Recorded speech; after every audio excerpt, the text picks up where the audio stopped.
औज़ुबिल्लाहिमिनश्शैतानिर्रजीम बिस्मिल्लाहिर्रहमानिर्रहीम।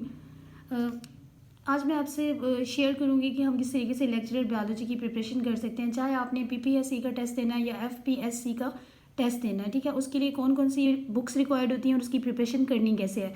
एक तो एफएससी की बुक्स आपने स्टडी करनी है। एफएससी आप पंजाब टेक्स्ट बुक भी, बोर्ड की जो बुक है उसको भी स्टडी करें और उसके साथ साथ जो फेडरल की बुक है उसको भी स्टडी करें। इससे आपके कॉन्सेप्ट्स क्लियर होंगे। फिर आपने बीएससी लेवल की बुक्स को स्टडी करना है। अब बीएससी लेवल पर क्योंकि बायो का टेस्ट देना है, इसके लिए हमें बॉटनी भी पढ़नी पड़ेगी और जूलॉजी भी पढ़नी पड़ेगी।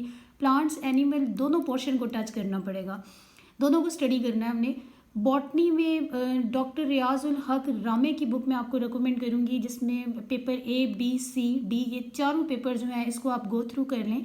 और जूलॉजी का पेपर ए और पेपर सी इसको आप बहुत अच्छे से तैयार कर लें। जो पेपर बी है जिसमें डाइवर्सिटी आ जाती है, टैक्सोनॉमी, क्लासिफिकेशन, उसको आप बेशक स्किप कर लें, क्योंकि ये आपको लेक्चरर जूलॉजी की टेस्ट की प्रिपरेशन के लिए रिक्वायर्ड है, लेकिन बायोलॉजी के टेस्ट में इसकी ज़रूरत नहीं है, तो आप इसको स्किप कर सकते हैं। ठीक है, इसके अलावा आपने प्रिपरेशन के लिहाज से माइंड में ये रखना है कि अगर आप एफएससी की बुक से कोई टॉपिक तैयार कर रहे हैं, सपोज अगर आप कोई एंजाइम स्टडी कर रहे हैं, प्रोटीन स्टडी कर रहे हैं, कार्बोहाइड्रेट स्टडी कर रहे हैं, लेट्स सपोज एंजाइम। ठीक है, आपने एफएससी की बुक से पढ़ना है इसको, बीएससी की बुक से इसको स्टडी करना है, एमएससी की बुक से इसको स्टडी करना है। इस तरह से आप जब सिंपल से कॉम्प्लेक्स फॉर्म की तरफ मूव करेंगे तो आपके कॉन्सेप्ट्स क्लियर हो जाएंगे।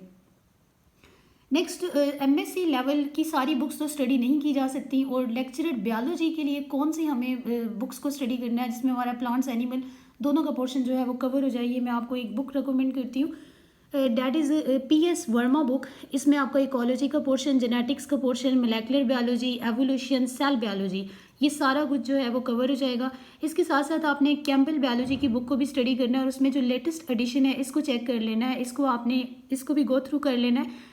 बायोटेक्नोलॉजी की बुक भी आपने स्टडी करनी है और एडवांस लेवल पे जो बायोटेक्नोलॉजी है इसको आपने लाजमी स्टडी कर लेना है।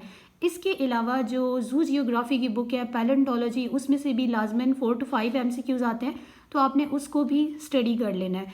बायोस्टैट की मैं आपको कोई बुक रिकमेंड नहीं करूँगी, उसके लिए आप इंटरनेट पे जो डिफरेंट टर्मिनोलॉजीज़ हैं उनको स्टडी कर लें, ये उसके थ्रू ही आपका क्लियर हो जाएगा। 80% जो आपके सब्जेक्ट से पेपर आता है, एमसीक्यू पेपर, उसमें ये जितनी भी मैंने आपको बुक्स बताई हैं, अगर आप इनको स्टडी कर लें तो इंशाल्लाह ताला आप इसको कवर जो है वो अच्छे से अटैम्प्ट कर लेंगे। 20% फिर हमारे पास जनरल नॉलेज रह जाता है। इसके लिए आप इम्तियाज़ शाहिद की बुक जो है उसको स्टडी कर लें। आपने कोई भी मार्केट से लेक्चरर गाइड बुक परचेज़ करके स्टडी नहीं करनी जिसमें इल्मी डॉगर कारवान की बुक है, क्योंकि इन बुक्स से आपके कॉन्सेप्ट्स क्लियर नहीं होते बल्कि ख़राब हो जाते हैं, क्योंकि ये सिर्फ इसमें रट्टा लगता है। तो आपने क्या करना है, आपने टेक्स्ट बुक के ऊपर अपना फोकस रखना है। अगर आप इस टेस्ट को क्लियर करना चाह रहे हैं तो आपने सिर्फ टेक्स्ट बुक को स्टडी करना है। टेक्स्ट बुक के अलावा अगर आप मज़ीद डेप्थ में स्टडी करना चाह रहे हैं तो इसके लिए इंटरनेट पे आप डिफरेंट एमसीक्यू साइट्स हैं उनको स्टडी करें। जैसे टॉपर साइट है एक, उससे आप एमसीक्यूज़ को स्टडी करें। इसके अलावा जनरल नॉलेज के लिए पाक एमसीक्यू साइट है, और भी साइट्स हैं, ये मैंने 1-2 आपको यहाँ पे मेंशन की है।